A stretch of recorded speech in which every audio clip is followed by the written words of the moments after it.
Hi, y'all, and welcome to Absolutely Not. My name is Katrina Stroh. My pronouns are they, she, he, and I'm excited that y'all are here with us today. Real quick, if you appreciate the work that I do here and any other place that you see me working, please visit the Support the Mission page of my website. There are several options to choose from to support the work that I do, so please just choose one. The key words for this episode are awareness, grace, and emotions.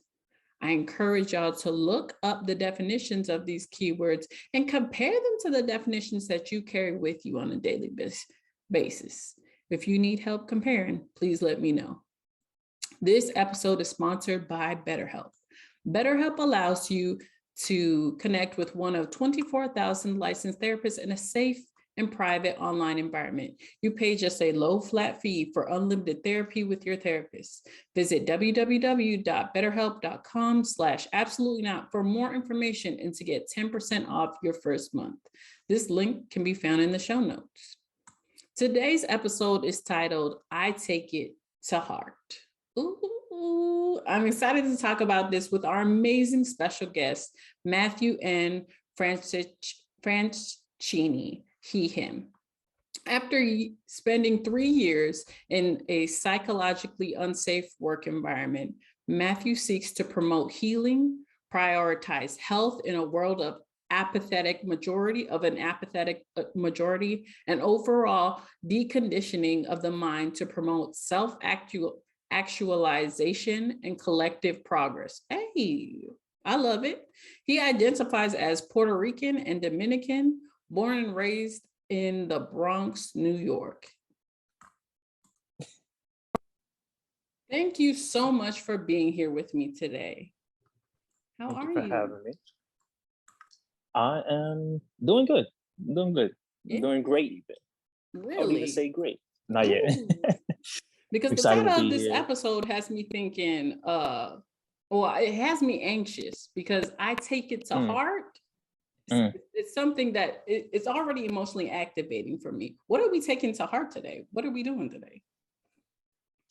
I feel like what we take to heart today, and like what I really mean when I say that I take it to heart, is that I am perceptive to what's around me.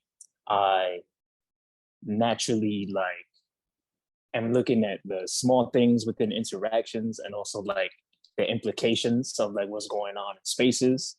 And I take it to heart, I take it to heart in that I think it really affects me to see like what's going on around me, especially in a lot of the workspaces, the work environments that I've been in that definitely haven't been healthy environments, haven't been conducive to learning, haven't been conducive to good mental health, and where a whole bunch of other things are being prioritized, So I think that I take it to heart when I'm seeing crazy situations, when I'm experiencing wild situations that just shouldn't be happening simply. And I think that that's what best makes me able to, that's what best puts me in a position to do my best, to live in my truth and speak to what I'm seeing. And not to, we all have different sensitivities to what's going on around us. But I feel like putting the blinders up and acting like what's not going on, acting like what's going on is not really going on, that never served me. And that never served a lot of us, but we're convinced to believe that it does, so I take it to heart, and I feel like that best sets me up to try to do what I do, my platform, to try to, be able to come into this space and have these conversations. I just want to give a quick damn real quick for everybody who is listening to this. I'm taking a lot of the words that you've shared with us already to heart, because the one word that's stinging me is prioritizing. You said the people in your workplace were prioritizing other things over you, over your own emotions, over your own needs in the workplace. Can you think of a time where you realized in the workplace that you weren't being prioritized? feel like I could go back to like what I consider to be like the very start of the nonsense um in my professional career, which it was like 2 months in or so, um, into my very first engineering experience post college, where I requested a one on one with the manager, and I was like, "Hey, I've noticed this behavior. I've noticed like these actions, and like this is a toxic work environment." And I was met with phrases like, "We don't have to be friends," and like, yeah, like met with this. The repeated sentence was like, "Oh, since I'm so toxic, yeah, since I'm so toxic," like, and it was like, I feel like I'm doing a lot. I just like my third day out here first, like I just started my career and I just entered that environment like a couple months in, and it's like, damn, I'm doing a lot of work to get the bare minimum to request that you at least acknowledge your actions, and couldn't get that. So it's like, yeah, I that was like a very early, very eye-opening situation of like, damn, like people really be out here not checking themselves, and no one around them is checking them. So it's like, it seems like, I mean, I can't really say this about any other person, but it's like, damn, like there's a lot of people that are in positions of power over people, and they're not even prioritizing themselves to be able to show up in a healthy way for themselves. And it's like, that's very human. You know what I'm saying? That's the kind of thing that you, with this all this healing stuff, like you got to learn to have grace and compassion for yourself and for other people. But it's a fucking problem when that person has power over people and they're not checking themselves, and it's like, and then no one's checking them. Is like, yo, I could give you compassion and grace for the fact that you're not showing up for yourself right now, but I can't I can't allow all of that to be an excuse, and the failure of any and all of your peers to check you. I can't allow that to be an excuse for my mistreatment and the normalizing of all this nonsense that's going on. I appreciate you sharing all of this with us in this space. And I appreciate you using the word normalizing. So much of abusive behavior, manipulation, gaslighting, just overall, just apathy towards other human beings is built off of the normalization of this behavior. Like, I've been through it, other people got to go through it. I work twice as hard. You need to work twice as hard. That's just how it is here. That's just how it is everywhere. And if people are not checking other people, it will continue. That is how it continues. That's how the behavior continues to manifest. What I want to hear about right now is because obviously you don't condone that type of behavior anymore. What was the last straw for you, or when did you decide to stop condoning that type of behavior? I think it happened in phases. Like I think like a go-to way that I kind of describe like my breaking points of sorts is like I had one with that first job experience, and then I had one with my second job experience. And with the first one, like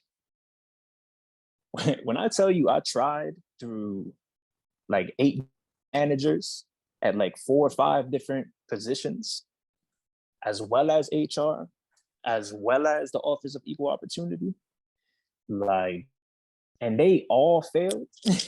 Like they all failed to hold anybody accountable.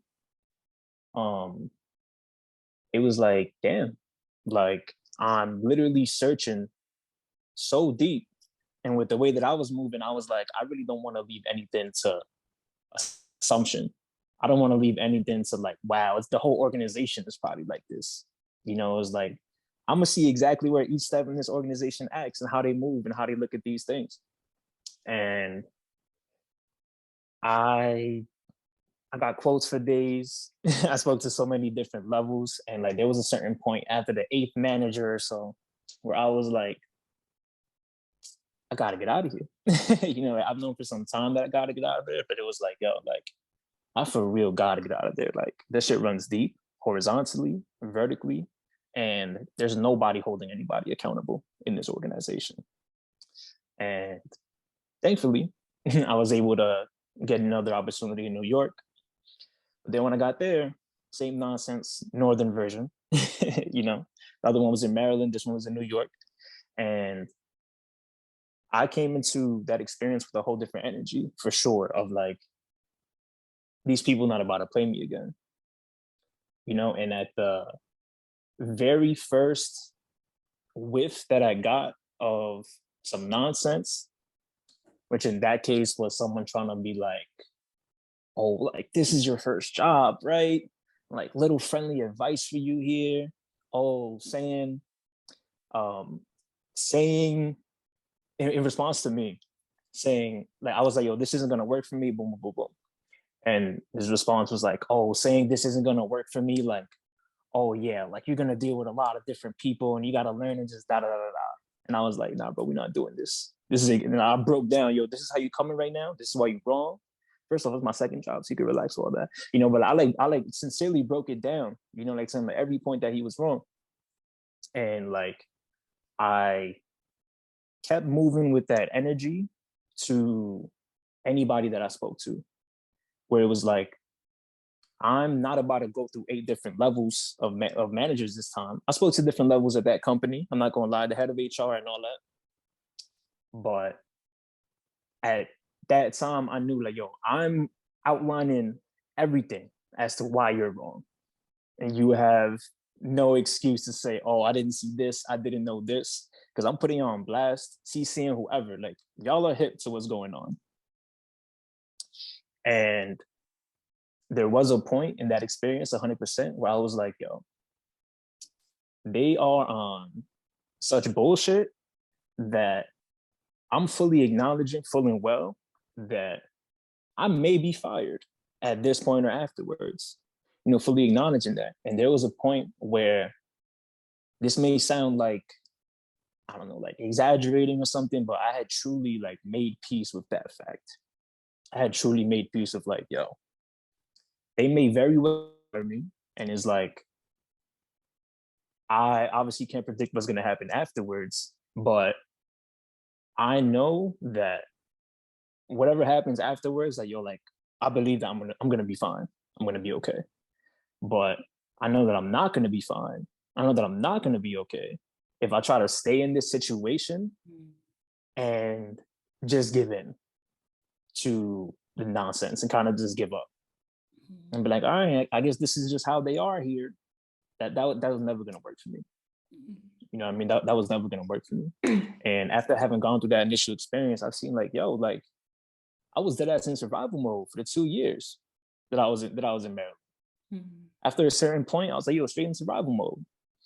And I was like, mind you, I was working remote at the second job. And they were still trying, with the shenanigans. Mm-hmm. And I was just like, yo, man, like, I don't care what happens in terms of employment with this company, but they're not about to do this to me. You know what I'm saying? I'm seeing what happens to this one person who, like, I don't want to say the type, but like the type of employee, that I've seen before, where it's like, damn, you real hip to all the ways that they're doing you wrong, but you don't want to speak up. And it's like, I give all the grace and compassion. That's not to speak down. There's a lot of reasons, a lot of things that could contribute to why someone isn't speaking up, and I want to give all the grace and compassion to that. But I couldn't allow that to be me, because at the end of the day, yo, like, I got people I care about. You know what I'm saying? I got people I care about. Like, I'm not about to internalize all this nonsense or otherwise normalize it for myself, where my mental is all fucked up during the day, and that, how that contributes to body and soul and all that. And then I'm not able to show up, let's say, even for my lady at home. Like I'm not trying to be angry. You know what I'm saying? I'm not trying to have all this angry energy, like all this frustrated energy in my day. And like that's my bottom line. And yeah, there was really that point. And I don't get me wrong, I continue to lay things out, even if that's like after I've already mentally tapped out, like, yo, there's very much so a chance that they could fire me. Even let my employees, my coworkers know. And they was like, oh no, for real? Like you think so? Oh no way. I'm like, yeah. I spoke up, I got a target on my back. Trust me on that. And it it came to fruition. But yeah, they were definitely at that second experience. There was really a flip switch of like, yo, I refuse to let these white people manipulate me and really fuck with my mental on a deep level, on a real level. Like I refuse to allow that to be my reality moving forward. No matter what I do, I'm not about to just let their rules of engagement and how they move and how they gaslight and how they dismiss and how they don't create room for anything except the bullshit that they've already incorporated into that space. I'm not allowing that to be my rule of engagement for myself. I can't. And yeah, I don't want to say the rest is history, but like, yeah, that was definitely a big point for me where it was like, yo, like, it's not just about this job or the next job or the next career move. Is like, yo, moving forward, this shit will not be tolerated. I can't, I can't do it for myself. I can't say that I'm fully showing up for myself and fully showing love for myself and putting myself in the best position to show love to the people that I care about by remaining in that position and just acting like what's going on is not going on. That no longer work for me. And I appreciate you sharing these experiences with us, because somebody in the chat even said, I know that exact feeling. I know that exact feeling of what happens when you go into an organization and they're trying to define what healthy relationships look like. But it doesn't line up with what I believe a healthy relationship looks like. I've been in several rooms where primarily white leadership who are gaslighting me while also preaching empathy, while also preaching mental health stability within the workplace, work-life balance. So it's so important, like you said, moving forward, like this is what I'm going to take and nothing more. This is what I'm here to do and nothing more. Now that you are aware of what you're willing to take in workplaces, what does that kind of look like now? What kind of relationships are you looking for in the workplace?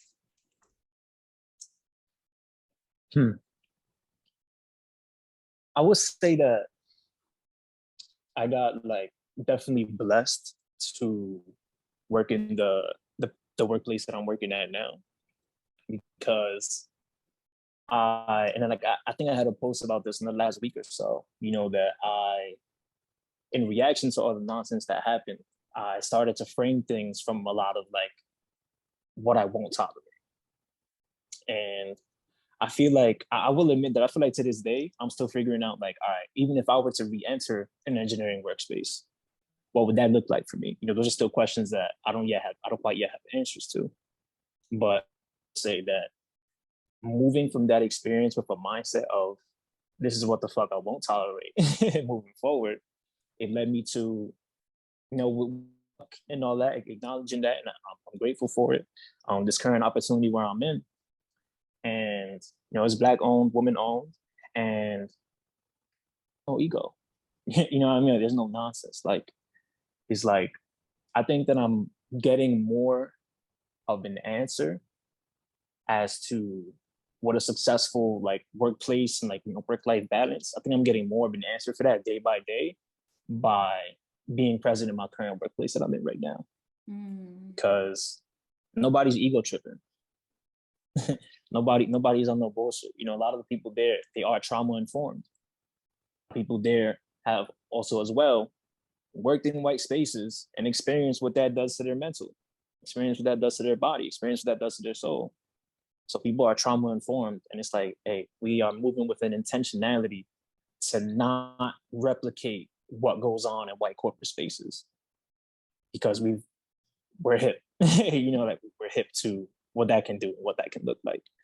So, and some of those things are just kind of like empathy. The bare minimum. The bare fucking minimum, right? Like, yeah, like, like empathy, like, yeah, like everyone just being so, like, everyone being so considerate of, like, other people's, like, energies and times, and it's like nobody's on nobody's back. People take people at their word, you know. Yeah, like, nobody's ego tripping. And like it really makes a difference. And through this experience, like, and again, like, the answer to your question is kind of like I'm still building it in general for like what that would look like with engineering specifically. But I feel like in general, like, and living in this current workplace day by day, I'm seeing just how good it could be, and like how it really doesn't have to be like all this nonsense, like it really doesn't have to be all these things that people accept as default for workspace. Like, oh, that's just work. Like, that's a lot. That's cap. That's not facts. Like, it really doesn't have to be. And I'm super grateful for being able to see that in this current environment where I'm in, where it's straight up like, yeah, people are willing and able to make accommodations for each other without anyone trying to prove anything to anyone. No one's performing, for the next level up or nothing like that. And it's like it's really empowering. It definitely allows me to step more into myself and be my genuine self. Definitely the most genuine I've ever been able to show up in a collaborative workspace. And yeah, it's like we don't all know each other's past experiences, but we're still able to give each other that grace of like, yo, like, I feel like you think I'm pressing you for this, or excuse me, like I'm pressing you for this, or like, yeah, I feel like you kind of stressed out because, yeah, like you think that I'm feeling away right now, but it's like, yo, like, we're good, got you. I just want to know so we can know the best way to move forward, and it's just really a kind of where in these white spaces, it's like there'll be stressors adding on stressors until a bunch of different people reach breaking points. It's like in this current space, it's like everybody's making room for each other. So it's like people are creating space for each other. So it's like instead of things getting worse and worse, like constantly like kind of like giving life into each other, where it's like knowing that you could show up and you're not on, like people's best look different on different days. So it's like for people to know that they could show up as not their best and they don't have to perform like an act, they don't have to mask up or anything in those spaces. And it's like they have the space to hold themselves accountable while also knowing that the people they're working with are going to have their back. It's freeing. It's genuinely freeing. I love that. It sounds beautiful. It sounds beautiful. They hiring? Are they? Yeah. Oh, okay. I'll pull up a I'll little put in a bit. little But work, what I love about your answer is that you touched on so much, just that you don't have all the pieces right now to what it looks like to be in a healthy work environment, but you move forward nonetheless. You can't stay just because you don't have all the pieces. You need to be whole. Even in my own experience, I didn't really have a good example of what a healthy work relationship looks like. Everybody just tells you get a good job. And that good job, they talk nothing about relationships. They talk nothing about psychology. They talk nothing about mental health or what being in a bad job looks like. Nobody talks about what a bad job is. So I love that. I also love that the new environment that you're in is creating space for you to show up. And you said to unmask. For anybody who's listening to this via podcast streaming services, Matthew and I are wearing bonnets right now. We're bonnet ganged all the way up. Gang. Because we are not wearing masks anymore. Matthew, why don't you wear a mask anymore? It's draining. It's tiring. Like, the saying that it's like, if you, like, you shouldn't lie. Because if you lie, like, you have to keep up with that story. You know how draining it is to just like, bro, you just trying to show up. People have different, like, like different priorities when they enter into a workspace, but it's like, let's say at the very least, you're trying to show up, do your work, get your paper, and move on. That is like something as simple as that is draining as hell because you got to keep up with like this mass. Like you got to keep up with the line that is like, oh yeah, like how do I form to them again? Like how do I, and I'll find myself, it's so weird. Like my speech patterns were so entirely different. I mean, like when talking to folks and like code switching is a thing, facts. And it's like, I understand why it happens. I understand the place that it has. But like, shit is draining. that shit is draining, and it's like, it's really freeing to not have to worry about that at all. I'm not keeping up with anything. I'm able to have the mental space and utilize that mental space to focus on whatever problem it is we're trying to solve that day at work, and just being able to show up. Like I feel like it honestly makes all the difference. It makes all the difference. For any leader in any organization that may be listening to this, I hope that you realize how much extra work that is for your employees to kind of put that mask on, to assimilate into a whole culture that you've created around the way that I fucking dress. I'm the same person with this bonnet and hoodie on as I would be in a 3-piece suit. I promise you, I will do the same work. When was the last time you had to remind somebody of that or remind yourself of that fact? It's a good question. I'm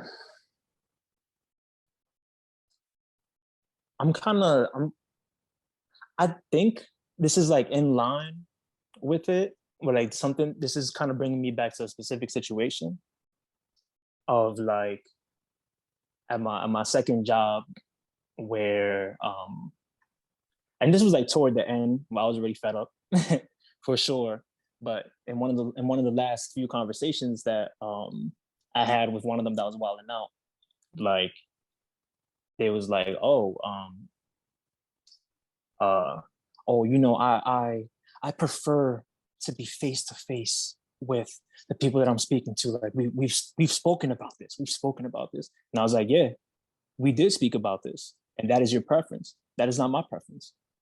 What the fuck can't we do with these cameras off and we talking that that we need to have these cameras on? That shows such a lack of awareness and ability to be considerate of another person. And I was like, oh, I like to be face to face. The fuck that got to do with me, for real? Like when it really comes down to it, like what does that really have to do with me? And it was, and definitely where we were in that time, it was like a power play. Like it was absolutely 100% a power play. And there's like, and there's a whole bunch of other like sinister things that can go on with that. Like I know like people can be weird and like comment on like what's going on in people's backgrounds and all that, but it's like, yo, like,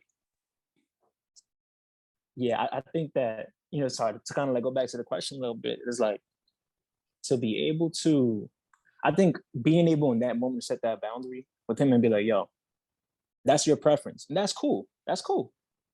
But what? Because you're in this position, I need to defer to your preference when it has absolutely nothing to do. It has no benefit to me and really no benefit to you aside from like catering to your ego, and you want your power to be soothed, like you want your sense of power to be soothed, and then like, yeah, and like even afterwards, like when the HR person answered, he was like, "Oh, Matthew said that he didn't want to have his camera on," kind of like in a little weird way, and it's like that gave me more confirmation that I did the right thing, and I feel like if I would have, excuse me, even though it may seem like a small thing, if I would have given into that, and it's like, oh, what's your preference? What's all the unspoken things that is like, oh, that's your preference, and I'm uncomfortable for all of these reasons, but like it's okay for me to betray myself for you because it's your preference and you're in a position of power. That's the unspoken things. It sounds weird when you say it out loud, right? And that's because it should sound weird. It should sound not okay, and it's not okay in thought either if it's going unspoken, but that's what you're moving on. It's not okay. It is not okay to betray yourself. Oh, an attack. To betray yourself for to stroke the ego of another person just because they are in a position of power over you. Man, I wish I had known that years ago. Years Me ago, of too. putting myself through the ringer just to appease people above me. And I think Yeah. about the neurodiversity and mental health journey that's moving forward now in society and how people are kind of coming aware of that. But I think about the faces that are being put in front of those movements. So a lot of those faces don't look like me. A lot of those faces ain't wearing bonnets. A lot of those faces ain't in hoodies. And so because That's of that, facts. like you asking for that accommodation just not to have your camera on is not being accommodated because a lot of people are not tying mental health to people that look like you or I. A lot of people are not connecting accommodations to people that look like you and I. A lot of people are not connecting neurodiversity to people that look like you and I. It is That's facts. disheartening, but exactly why we have to continue to be like, no, I deserve these accommodations. I deserve to be treated with respect, regardless of what I'm asking for. Thank you so much for bringing that into this space. Of course. This sounds like ridiculously, just ridiculous circumstances that you were working in. Who was there to support you during that time, or who was helping you through that time to make sure that you talked about confirmation? Who was confirming you in all of this decisions that you were making throughout that journey? This might sound like a little sad to say, but I do very when it comes to like the workspace and like the people who are inhabiting those workspaces, I very much so was alone for like 90, 95% of it. I had people that would affirm, but then go back to the performance. I had people who would be like, that makes sense, but then they're not setting no type of boundaries for themselves, making it harder for themselves and everyone else who look a little bit like either one of us, you know? And it's like definitely in the first experience, like this is a silly example, but I think it's really indicative of how a lot of these things went. You know, it was like with that very first boss, that very first position, that it was like she was openly asking the team, "Oh, what do you want? What pizza do you want for lunch? What pizza do you want for lunch? What pizza do you want for lunch?" You know, I didn't get asked. You know, and it's like it's a little thing, right? And it's like, yo, they were sat there with her buying pizza for all of them except myself on her team, and nobody stood up and nobody would say anything. But people will come and say, like, you know, they would say afterwards, like, "Oh yeah, that was kind of wrong. Oh yeah, that kind of shouldn't have happened." What good does that do me? What good is that shouldn't have happened when you definitely had an opportunity to stand up for me? But that was going to be a detriment to you, right? And that is a lot of what I experienced, you know. And it's like when I tell you I went through like those 8 different levels of managers, I had one person say, if if you're the only one speaking up, it must only be you. I had someone else say, I know that you're right, but I want to speak up about these things, but I'm worried about how I'm going to be out on my peers. I had someone else tell me, oh, I really want to speak up on this, but I'm worried that my peers would think that you manipulated me into saying something. Where did that even come from? Like, how how how deeply ingrained is the cognitive dissonance that that's what you like in standing up for someone else to? Like, you don't want them to think that. That's y'all rule of engagement. Like, that's how y'all move. That's how y'all think. You know, and yeah, I think that I have had individuals that, you know, definitely it was very helpful to speak about these things. You know, I think it is important to have people to speak about these things and kind of work through them, especially as you're processing them, not really realizing what's going on. And but I will say that 90, 95% of the time, in terms of the workspace and people standing up, even in the smallest ways in those workspace, it was just me. For real. And like it's wild, but it's like it it was like a snowball effect of like keeping the fire going. Cause it was like yeah, I went through all these different levels and none of y'all did anything, but I still kept going. In terms, I kept trying, and then when I had that breaking point, and I decided to choose myself and move away from all that, well, like it's kind of like I think it is something I kind of pat myself in the back for. It was kind of a testament to like what I will and won't tolerate, and like this like the same way that I'm not gonna normalize the abuse itself, I'm not gonna normalize like the shared delusion of indifference that all this shit is okay. Mm. And I'm not gonna stop standing up for myself just because other people aren't doing that for themselves or for other people. Mm. And I appreciate you bringing that message here because somebody needs to hear that just because other people are not doing it doesn't mean you should stop. Please trust in yourself and what you need as the human being that you are. Every single person is different and you have different needs than I do, the next person, the next person. Thank you so much. For the people who are listening to this and think, oh no, I'm about to have some conversations tomorrow. I'm going to go to work and talk to some people about how I've been treated. I am allowed to do and ask for the things I need. What would be the top 3 tips you would share with them about those conversations they're about to be having? I think first off, it's like you gotta trust your intuition. Sincerely, like you gotta trust your intuition. Like at whatever level you're able to meet yourself at, like especially being like accommodating yourself for the level of stress that you at. If the best that you could do with understanding and hearing your intuition is this feels wrong. I don't know why, but it feels wrong. That's enough. That's enough to go off of. You don't need to you don't need to qualify or disqualify your answers. Like you don't need to gaslight yourself into like, yeah, you don't need to you don't need to speak to yourself with the same rules of engagement that these people who don't respect you have been trying to engage with you in, you know. And I feel like I guess like number 2 that comes with that is like it's not always easy to do this, and it's like for a lot of people, including myself, like things go on for some time before you're able to take a step back and realize what's going on, acknowledge it. But when you can, I would say like set the boundaries like early and clearly. Like it. So early even means even if you've been in the thick of it for some time, that means as soon as possible. Within like your heart and mind, like being space to do so, and as clearly as possible, really laying things out. And it's like where they meet you is ultimately where they're gonna meet you, but you can say that you did your best. Like setting it early and speaking on it clearly. And I think my third thing is kind of coming back to this like shared idea. Like I've been in environments where I literally had someone tell me, "Oh, it must be you. You're the only one."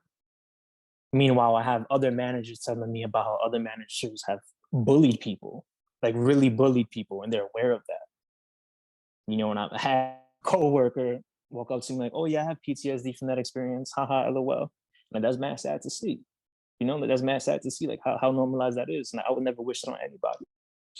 And it's like the third thing that I would like people to keep in mind is like that shared delusion is like it's a real phenomenon, and like don't take any number of no's, regardless of how many people it may come from. Don't take that as any reason to like gaslight yourself, because people most likely, especially if they've kind of been accepting the shared delusion for themselves, it's like they will deny the truth if they believe that it's not going to benefit them. Mm. And if they're not standing up for themselves, best believe they may not stand up for you. But that's not any reason to not trust your intuition and to not try your best to set that boundary early and as clearly as you can. Mm. ooh, they ready. They will be ready for those conversations. Like, I wrote that down. Oh, somebody said, I absolutely needed to hear that, as I have such a problem talking about how I'm feeling because of trauma. And I love, Matthew, that you broke it down. Like, you don't need to be a psychologist. You don't need to be a therapist to break all the way down your trauma, just by simply saying, this does not feel right. Like, I don't feel safe here. I don't feel okay here. I don't trust this person with the information I am sharing with them, that it's going to be treated appropriately or equally across the board. That's enough. That is enough. You can investigate that with the information that you get from those people in the conversations y'all are going to have with all these amazing tips we've learned about today. Are there any last minute sprinkles that you'd like to share with the audience before we go? Sure. I mainly and currently only like operate on LinkedIn. My name can be seen like in the picture for today's meeting, and yeah, like that's where you could, like, under that name is where I could be found on LinkedIn. I have a lot of ideas of like where I could take this and how these things that I think are very important to share with people and to try to empower people with. I have ideas of how these can manifest into different platforms, but for now, it's just LinkedIn for sure. Thank you so much. And his information will be in the show notes when this is published, so feel free to click the link. But thank y'all so much for being here with us today. Thank you, Matthew, for just sharing the gems. People are ready. They're about to go talk to these people. And for anybody who's about to go have these conversations, know that we believe in you. We're 100% backing you, and we're here for you. If you are like Matthew and feel like, ain't nobody backing me, we are 100% Bonnet Gang backing you right now. So come find the Bonnet Gang, and we'll definitely be backing you. But until next time, keep saying absolutely not to anything unaligned and setting those boundaries. We'll see you next time. Bye.